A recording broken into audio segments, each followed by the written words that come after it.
आणि बातमी पुण्यामधल्या हडपसर मधली आहे। हडपसर मधल्या महालक्ष्मी ज्वेलर्सला लुटण्यासाठी आलेल्या चोरट्यांचा डाव ज्वेलर्स दुकानातील कर्मचाऱ्यांनी प्रसंगावधान दाखवत उधळून लावलेला आहे। बुधवारी संध्याकाळी 6 वाजण्याच्या सुमारास ही घटना घडली। मिकी घई आपला प्रतिनिधी आपल्याबरोबर आहे। मिकी, नेमकं काय घडलं या ठिकाणी?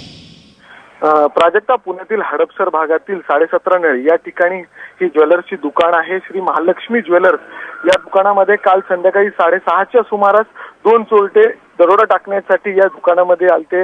दुकानामध्ये आज शिरताच त्यांनी मास्क घातलेलं होतं आणि शटर खाली घेतलं दुकानाचं आणि त्यांच्या हातात बंदूक आणि एका दुसऱ्याच्या हातात एक चाकू होतं। या बंदूक आणि चाकूच्या धाकवर ते दुकान लुटण्याचा प्रयत्न करत होते। त्यावेळी दुकानाचा मालक आणि दुकानाच्या एक कामगार देखील त्या ठिकाणी होता। पण कामगारने एक सतर्कता दाखवली, हुशारी दाखवली की त्याने वेळीच त्या ठिकाणी असलेलं सायरनचं बटन दाबलं आणि त्यानंतर सायरनचा मोठा आवाज झाला आणि त्यानंतर त्या चोरट्यांनी दोघांनी त्या ठिकाणाहून पळ काढला। त्यांचा हेतू पूर्ण दुकान लुटण्याचा होता। पैसे देखील गल्ल्यामधले ते काढायचा प्रयत्न करत होते, परंतु मोठा आवाज झाला सायरनचा आणि त्यावेळीच योग्य वेळीच हा सगळा जो हुशारीपणा आहे त्या कामगारांना दाखवला।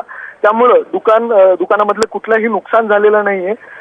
परंतु आता हे सगळं जे दृश्य आहे हे सीसीटीव्ही मध्ये सगळं दृश्य कैद झालेलं आहे आणि त्यामुळं आता ह्याच्या पुढे हडपसर पोलीस याचा तपास घेत आहेत। हे कुठले आरोपी आहेत?